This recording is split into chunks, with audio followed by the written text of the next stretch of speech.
नमस्कार. आपल्या आजूबाजूला जेवढ्या काही इलेक्ट्रॉनिक वस्तू आहेत ना, त्या प्रत्येकात काही छुपे हिरो काम करत असतात. आज आपण अशाच काही घटकांची म्हणजे कपॅसिटर्सची खास गोष्ट जाणून घेणार आहोत. चला तर मग या छोट्या पण शक्तिशाली वीरांना जरा जवळून ओळखूया.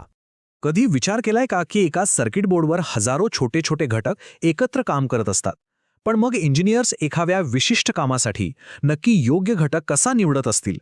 आज आपण याच प्रश्नाचं उत्तर शोधणार आहोत, तेही 3 खास प्रकारच्या कॅपॅसिटर्सच्या भूमिकेतून.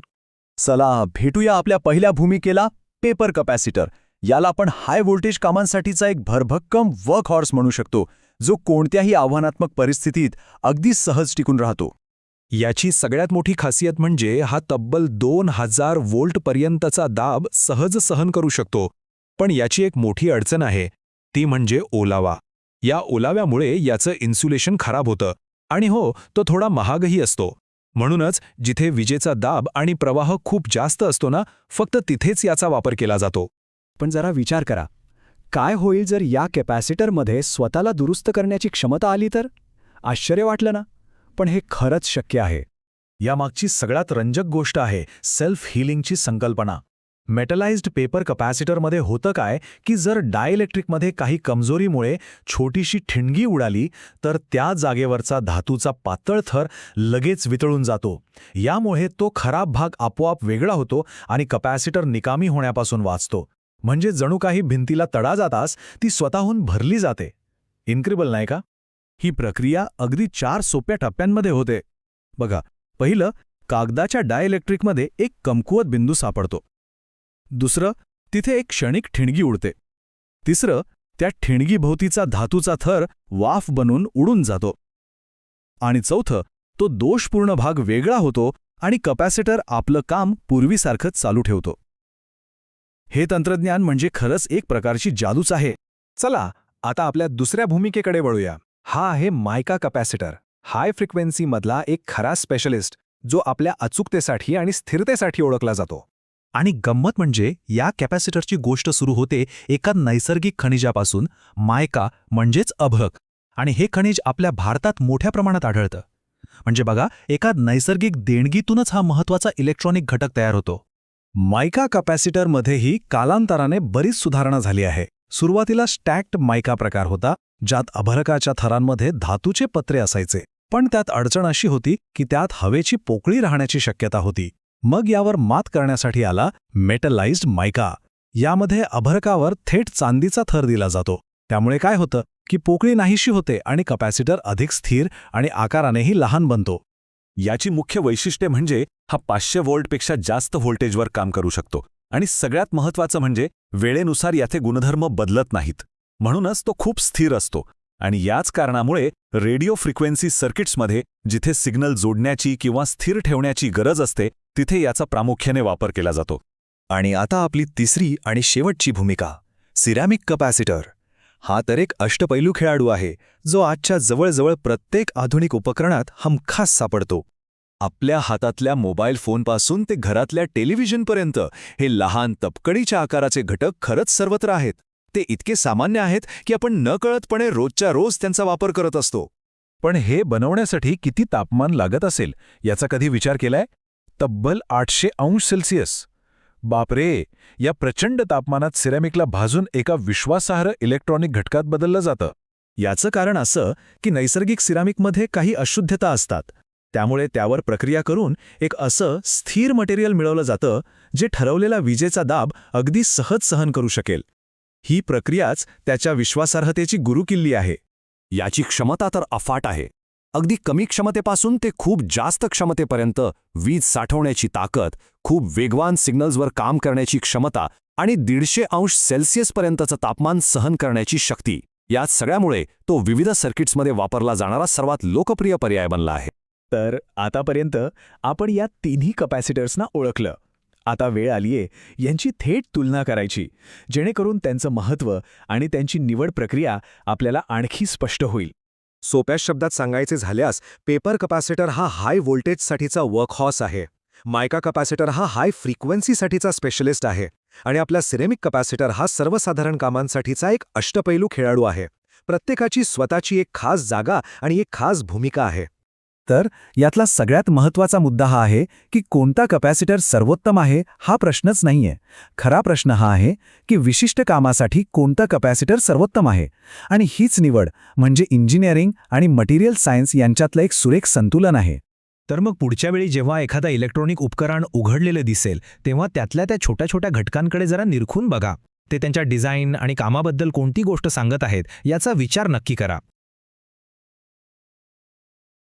इलेक्ट्रॉनिक्सच्या जगात ना काही छुपे हिरो असतात जे पडद्याआड राहून आपलं सगळं काम सुरळीत पार पाडतात. आणि कॅपॅसिटर हा त्यातलाच एक. पण गंमत म्हणजे सगळे कॅपॅसिटर एकसारखे नसतात. आज आपण 2 मुख्य प्रकारांच्या आत डोकावून पाहणार आहोत. एक आहे ग्लास आणि दुसरा प्लास्टिक. चला बघूया यांच्यात नक्की काय फरक आहे आणि का एकाची जागा दुसरा घेऊ शकत नाही. तर सगळ्यात पहिला आणि महत्त्वाचा प्रश्न, एखाद्या कॅपॅसिटरला चांगला कॅपॅसिटर नक्की काय बनवतं, त्याचं खरं रहस्य काय आहे? याचं उत्तर काही त्याच्या रंगरूपात नाहीये, ते लपलंय त्याच्या आत. म्हणजे तो नक्की कोणत्या मटेरियलपासून बनला आहे यात. चला तर हाच धागा पकडून आपण पुढे जाऊया. चला तर मग आपल्या रिंगमध्ये पहिला उतरतोय एक क्लासिक चॅम्पियन, ग्लास कपॅसिटर. हा या कथेचा पाया आहे असं समजा. एकदा का याला नीट समजून घेतलं की बाकीच्यांची खासियत लगेचच लक्षात येईल. याची बनण्याची प्रोसेसच खूप भारी आहे. कल्पना करा, काचेची एक अतिशय पातळ, अगदी कागदासारखी लवचिक फीत तयार केली जाते. मग ॲल्युमिनियम फॉइलचा एक थर, त्यावर ह्या काचेच्या फितीचा एक थर, असं एकावर एक रचलं जातं. आणि मग येतो खरा जादूचा क्षण. या संपूर्ण रचनेला इतक्या जास्त तापमानावर गरम केलं जातं की ते सगळं वितळून एकजीव होतं आणि त्याचा एक घट्ट एकसंध ब्लॉक तयार होतो. आणि हीच गोष्ट त्याला त्याची खरी ताकद देते.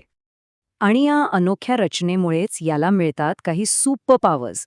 बघा, हाय इन्स्युलेशन रेझिस्टन्स म्हणजे काय? म्हणजे तो चार्जला एकदम घट्ट धरून ठेवतो, थेंबरही लीक होऊ देत नाही. लो पॉवर फॅक्टर म्हणजे तो खूप एफिशियंट आहे, अजिबात ऊर्जा वाया घालवत नाही. आणि इतकं सगळं असूनही, म्हणजे 300 व्होल्टपर्यंत काम करूनही, तो वजनाला हलका आणि तुलनेने स्वस्त असतो. पण याची खरी ओळख आहे त्याचा कणखरपणा. तो एक संध ब्लॉक असल्यामुळे ना तो अक्षरशः अभेद्य बनतो. मग बाहेर कितीही ओलसरपणा असो, धक्के बसोत किंवा व्हायब्रेशन होत, हा टस्कीमस होत नाही. आपलं काम शांतपणे करत राहतो. पण थांबा, या सगळ्यांपेक्षा एक भारी गोष्ट आहे, याची सगळ्यात मोठी खासियत.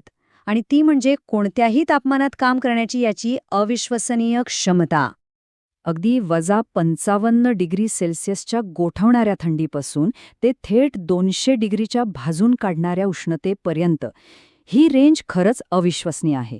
आणि म्हणूनच जेव्हा एखादं उपकरण अशा ठिकाणी काम करणारं असतं जिथे तापमानात प्रचंड चढउतार होतात, तेव्हा इंजिनियर्स डोळे झाकून ग्लास कॅपॅसिटरवरच विश्वास ठेवतात.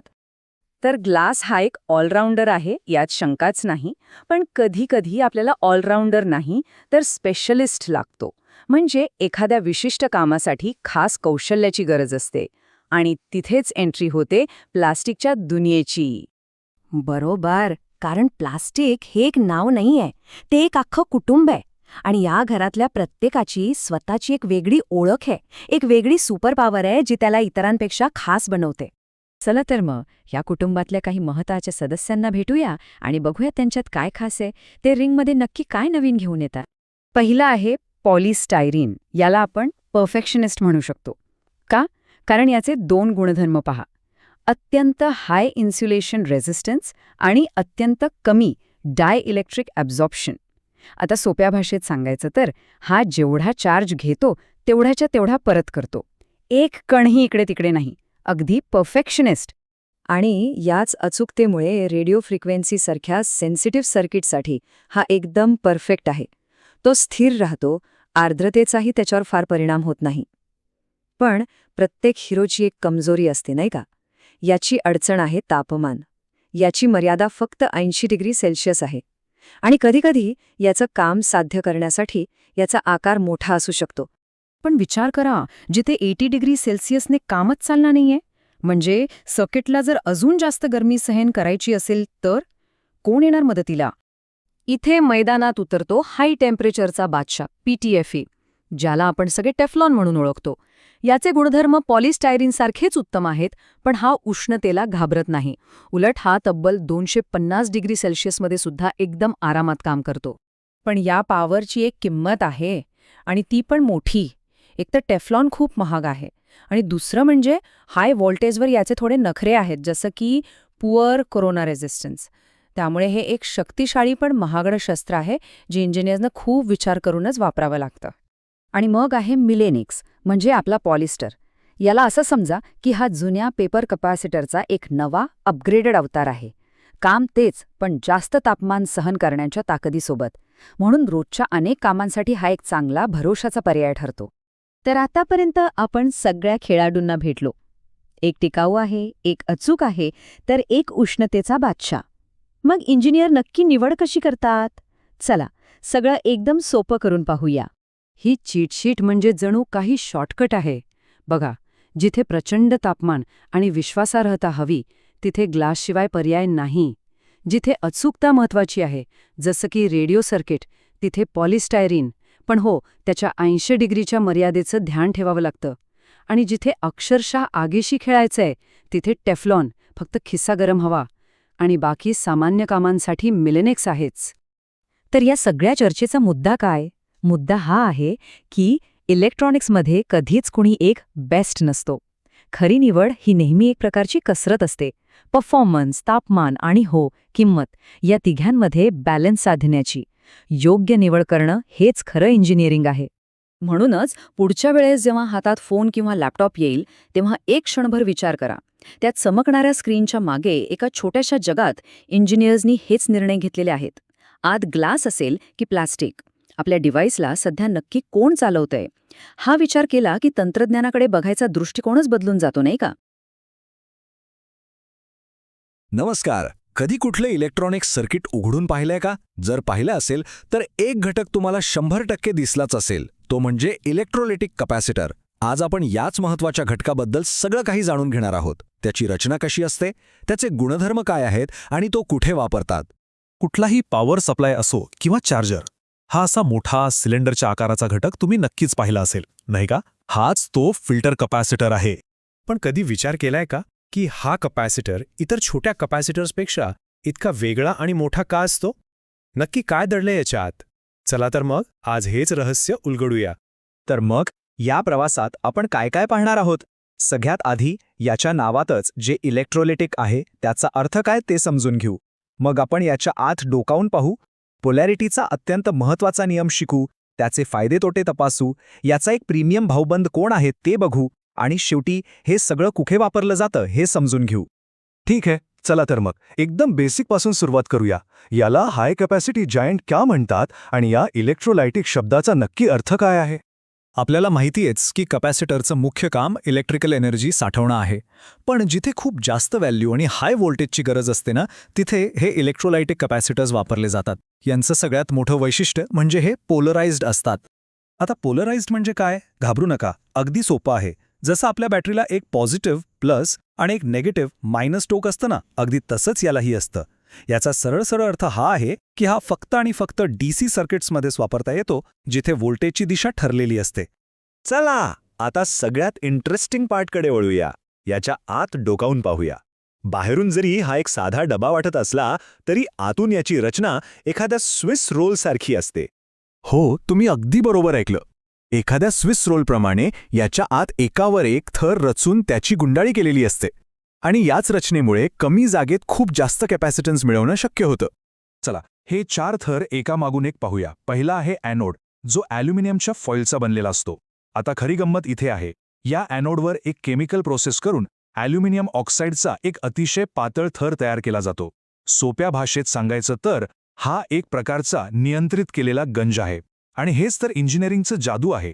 हाच पातळ थर डायइलेक्ट्रिक म्हणून काम करतो. तिसरा थर आहे कॅथोड, जो एका केमिकल पेस्टने म्हणजे इलेक्ट्रोलाइटने भरलेला कागद असतो. आणि या दोघांना एकमेकांना चिकटून शॉर्ट होण्यापासून वाचवण्यासाठी असतो एक स्पेसर पेपर. आता आपण सगळ्यात महत्त्वाच्या नियमाकडे येऊया. तो म्हणजे पोलरायझेशन रूल. हा नियम लक्षात ठेवणं अत्यंत गरजेचं आहे. जेव्हा आपण कनेक्शन बरोबर करतो, म्हणजे पॉझिटिव्हला पॉझिटिव्ह आणि निगेटिव्हला निगेटिव्ह, तेव्हा हा कॅपॅसिटर चार्ज व्हायला लागतो. पॉझिटिव्ह चार्ज ॲनोडवर आणि निगेटिव्ह चार्ज कॅथोडवर जमा होतो. मधला तो ऑक्साईडचा पातळ थर म्हणजे डायइलेक्ट्रिक या दोन्ही चार्जेसना वेगळं ठेवतो आणि मस्त एनर्जी साठवली जाते. पण जर कनेक्शन उलटं झालं तर तो डायइलेक्ट्रिक थर जो फक्त एकाच दिशेने करंटला थांबवू शकतो तो तुटून जातो आणि आतमध्ये एक केमिकल रिॲक्शन सुरू होते. आणि याचे परिणाम खूप धोकादायक असू शकतात. उलटं कनेक्शन दिलं की कपॅसिटर प्रचंड गरम होतो, आतला इलेक्ट्रोलाइट बाहेर येतो आणि काही वेळा तर त्याचा अक्षरशः स्फोट होऊ शकतो. त्यामुळे नेहमी लक्षात ठेवा, सुरक्षितता सगळ्यात महत्त्वाची आहे. आता बघा, कोणताही घटक 100% परफेक्ट नसतो. ॲल्युमिनियम इलेक्ट्रोलायटिक कपॅसिटरमध्ये प्रचंड शक्ती आहे, पण त्याच्यासोबत काही समस्या सुद्धा आहेत. चला त्या पाहूया. याचे 2 सर्वात मोठे फायदे आहेत. पहिला, very high capacitance to volume ratio, म्हणजेच कमी आकारात प्रचंड एनर्जी साठवण्याची क्षमता. आणि दुसरं म्हणजे याची लो कॉस्ट, म्हणजेच हा खूप स्वस्त असतो. ह्याच कारणामुळे हे पॉवर सप्लाय बनवणाऱ्यांचे सगळ्यात आवडते कॅपॅसिटर्स आहेत. पण आता याचे तोटेही बघूया, आणि ते गंभीर आहेत. सगळ्यात मोठा तोटा म्हणजे हाय लिकेज करंट, म्हणजे साठवलेला चार्ज हळूहळू कमी होत जातो. अगदी एखाद्या गळक्या पाण्याच्या टाकीतून जसं पाणी गळतं तसंच. याशिवाय तापमानानुसार याची व्हॅल्यू बदलते आणि याच्यावर लिहिलेल्या व्होल्टेजपेक्षा थोडं जरी जास्त व्होल्टेज दिलं तरी हा खराब होऊ शकतो. म्हणूनच याला वापरताना काही नियम पाळावेच लागतात. 1. याच्यावर जे व्होल्टेज लिहिलेलं आहे त्यापेक्षा जास्त व्होल्टेज कधीच देऊ नका. दुसरं, पोलॅरिटी कधीही उलटी करू नका. आणि तिसरं म्हणजे सर्किटमध्ये जर जास्त रिपल करंट असेल तर कपॅसिटर गरम होऊन खराब होऊ शकतो, याची काळजी घ्यावी लागते. मग प्रश्न येतो की जिथे ॲल्युमिनियम कॅपॅसिटरच्या मर्यादा संपतात, म्हणजे जिथे एकदम अचूकता आणि स्थिरता लागते, तिथे काय वापरायचं? तर तिथे एक प्रीमियम पर्याय समोर येतो आणि तो म्हणजे टँटलम कॅपॅसिटर. याची रचना पूर्णपणे वेगळी असते. यात ॲनोड म्हणून दाबलेली टँटलम धातूची पावडर वापरतात, कॅथोड म्हणून चक्कच चांदीचा कप असतो आणि इलेक्ट्रोलाइट म्हणून सल्फ्युरिक ॲसिड वापरलेलं असतं. ही रचना अत्यंत स्थिर आणि अचूक असते, कारण टँटलम आणि चांदी हे ॲल्युमिनियमपेक्षा खूप जास्त स्थिर धातू आहेत. या तक्त्यामध्ये फरक अगदी स्पष्ट दिसतोय. ॲल्युमिनियममध्ये लिकेज करंट जास्त असतो, तर टँटलममध्ये जवळजवळ नसतोच. ॲल्युमिनियमचं आयुष्य कमी असतं, तर टँटलम खूप स्थिर आणि जास्त काळ टिकतो. पण सगळ्यात मोठा फरक आहे किमतीत. ॲल्युमिनियम स्वस्त आहे, तर टँटलम खूप महाग. म्हणूनच ॲल्युमिनियम पॉवर सप्लायमध्ये वापरतात, तर टँटलम अचूक टायमिंग सर्किट्समध्ये वापरला जातो. चला, आता आपण शेवटच्या टप्प्यात आलो आहोत. हे कपॅसिटर्स नक्की कुठे वापरले जातात आणि आपण जाता जाता काय लक्षात ठेवलं पाहिजे हे पाहूया. या चित्रातून सगळं एकदम स्पष्ट होतंय. पॉवर सप्लाय फिल्टर झोन म्हणजे जिथे जास्त कॅपॅसिटन्सची गरज असते, तिथे ॲल्युमिनियम इलेक्ट्रोलायटिक कॅपॅसिटरचाच बोलबाला असतो. हाय फ्रिक्वेन्सीसाठी वेगळे कॅपॅसिटर्स लागतात. आणि प्रेसिजन झोन, जिथे अचूकता सगळ्यात महत्त्वाची असते, तिथे टँटलमसारखे महागडे पण भरोशाचे कॅपॅसिटर्स वापरले जातात. चला तर मग एक रॅपिड फायर रिव्हिजन करूया. 1. पोलॅरिटी हा सर्वात महत्त्वाचा नियम आहे आणि हे फक्त डीसीसाठीच बनलेले आहेत. 2. ॲल्युमिनियम कामाचा गडी, जास्त क्षमता, कमी किंमत, पण लिकेज थोडे जास्त. आणि 3. टँटलम एक प्रिसिजन टूल, खूप स्थिर, कमी लिकेज पण खूप महाग. आणि आजच्या विवेचनातील सर्वात महत्त्वाची टिप जी कधीच विसरायची नाही. सर्किटमध्ये कॅपॅसिटर जोडण्यापूर्वी त्याची पोलॅरिटी नेहमी 2दा तपासा. पॉझिटिव्हला पॉझिटिव्ह आणि नेगेटिव्हला नेगेटिव्ह. ही एक छोटीशी गोष्ट तुमचा वेळ, पैसे आणि सर्किट या तिन्हींना वाचवू शकते.